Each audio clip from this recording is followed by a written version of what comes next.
এবার এক প্রকার ফাঁদে পড়ে রণে ভঙ্গ দিলেন মুখ্যমন্ত্রী মমতা বন্দ্যোপাধ্যায়। সুপ্রিম নির্দেশে জয় নয় বরং ধর্ণা মঞ্চে নিজের হার দেখে ধর্ণা তোলার সিদ্ধান্ত নিলেন তৃণমূল সুপ্রিমো।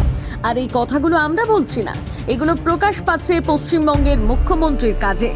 একদিকে নিজের রাজনৈতিক স্বার্থ চরিতার্থ করতে গিয়ে কখনো তিনি অপমান করে বসছেন দেশের রাষ্ট্রপতিকে। মাননীয় রাষ্ট্রপতি, তাকে আমরা সম্মান করি, তাকে দিয়েও পলিটিক্স বেচতে পাঠানো হয়েছে। আবার কখনো তিনি ওপেন থ্রেট দিচ্ছেন একটি কমিউনিটিকে। আবার অন্যদিকে সুপ্রিম নির্দেশ হোক কিংবা শিক্ষকদের বিক্ষোভ, এসআইআর এর ধর্ণা মঞ্চে প্রকাশ্যে এসেছে এমন কিছু ঘটনা যা বলে দিচ্ছে এক প্রকার ব্যর্থ হয়েছে এই ধর্ণা। এমনকি যে মুখ্যমন্ত্রী সিঙ্গুরের ঘটনার জন্য করেছিলেন ২৬ দিনের অনশন, যে মুখ্যমন্ত্রী নন্দীগ্রাম ঘটনার প্রতিবাদে দিয়েছিলেন ১৪ দিনের ধর্ণা, এমনকি নিজের পুলিশকে বাঁচাতে গিয়ে দিয়েছিলেন ৩ দিনের ধর্ণা, আজ সেই মুখ্যমন্ত্রী এসআইআর এর মতন ইস্যুতে মাত্র ৫ দিনেই কেন শেষ করে দিলেন ধর্ণা? আবার তাকে সেই ধর্ণা তোলার অনুরোধ করলেন তারই ভাইপো অভিষেক। কেন? আজ ইন্ডিয়া হুড ডেকোডে আমরা তুলে ধরবো এমন কিছু তথ্য, এমন কিছু সত্য যা প্রমাণ করে দেবে ধর্মতলার এই ধর্ণা একটি ফ্লপ শো। প্রমাণ করে দেবে এই যে ধর্ণা মঞ্চে এক প্রকার প্যাঁচে পড়ে গেলেন মুখ্যমন্ত্রী। তাই ধৈর্য ধরে ভিডিওটি শেষ পর্যন্ত দেখুন। আর এখনো যদি চ্যানেলটিকে সাবস্ক্রাইব না করে থাকেন তাহলে ঝটপট ক্লিক করে ফেলুন সাবস্ক্রাইব বাটনে আর টিপে দিন বেল আইকনটি। দিনটি ছিল শুক্রবার ৬ মার্চ ২০২৬। দুপুর থেকে ধর্মতলার মেট্রো চ্যানেলে ধর্নায় বসেন মুখ্যমন্ত্রী মমতা বন্দ্যোপাধ্যায়। এই ধর্নার মূল ইস্যু ছিল এসআইআর প্রক্রিয়ার অ্যাডজুডিকেশন তালিকায় যে ৬৩ লক্ষের নাম বাদ গিয়েছে, এরা কি আর ভোট দিতে পারবে? কিন্তু কয়েকদিন যেতে না যেতেই দেখা গেল অন্য ছবি। ধর্ণা মঞ্চ থেকে তৈরি হচ্ছে একের পর এক বিতর্ক।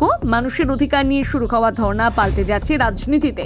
এমনকি ধর্ণা মঞ্চের পাশে প্রতিবাদ দেখাচ্ছেন বাংলার শিক্ষকরা, যার ফলে শেষ পর্যন্ত আদালতের নির্দেশে বড় জয়, নতুন দরজা অনেকটা খুলে গেল। এই সব বলে এক প্রকার বাধ্য হয়ে নিজেই ধর্ণা শেষ করার ঘোষণা করলেন মুখ্যমন্ত্রী। কিন্তু আসলে এই ধর্ণা শেষ করার নেপথ্যে আসলে রয়েছে কি কারণ? প্রথম দিনেই হন অপদস্থ। দিনটা ৬ মার্চ অর্থাৎ ধর্ণার প্রথম দিন। ধর্মতলায় মেট্রো চ্যানেলে ধর্ণায় বসেছেন মুখ্যমন্ত্রী মমতা, কিন্তু হঠাৎ সেখানে গিয়ে বিক্ষোভ দেখাতে শুরু করেন কয়েকজন পার্শ্ব শিক্ষক। গত কয়েকদিন ধরে বেতন বৃদ্ধির দাবিতে সরব হয়েছিলেন তারা।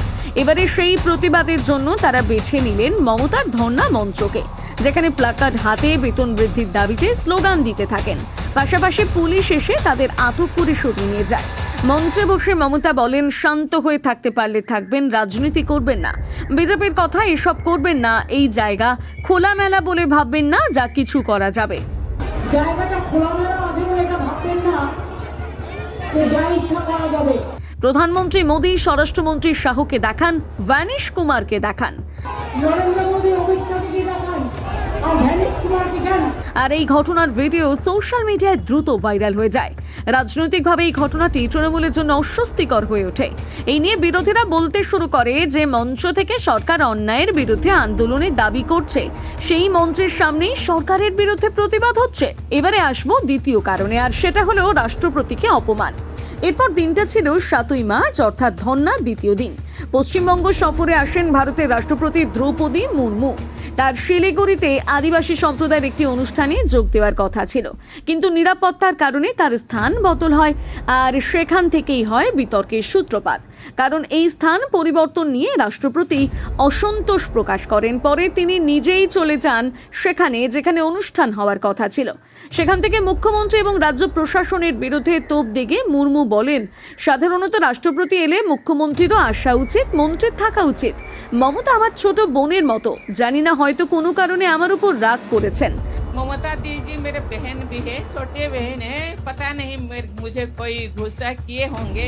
জায়গা প্রসঙ্গের পর তিনি বলেন, প্রশাসনের মনে কি চলছিল জানি না, আমি তো সহজে চলে এলাম।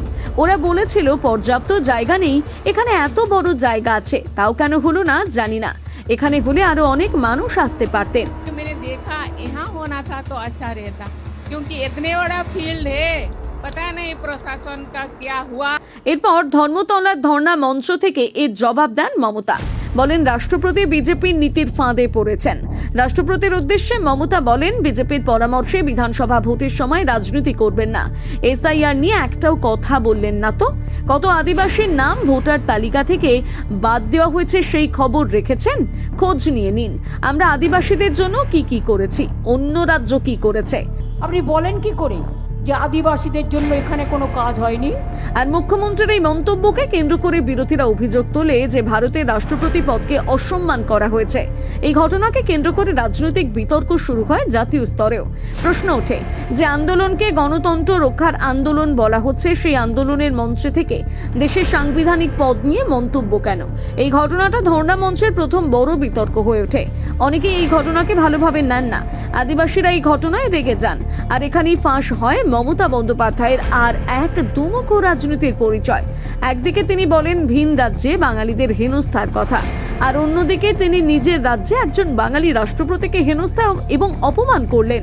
শুধু তাই নয়, তৃণমূলের তরফ থেকে রাষ্ট্রপতির নিরাপত্তার দায়িত্বে কারা থাকবেন, কোন কনভয়ে যাবেন, সেই সংক্রান্ত গোপন নথিও প্রকাশ করা হয় তৃণমূলের সোশ্যাল মিডিয়া হ্যান্ডেলে।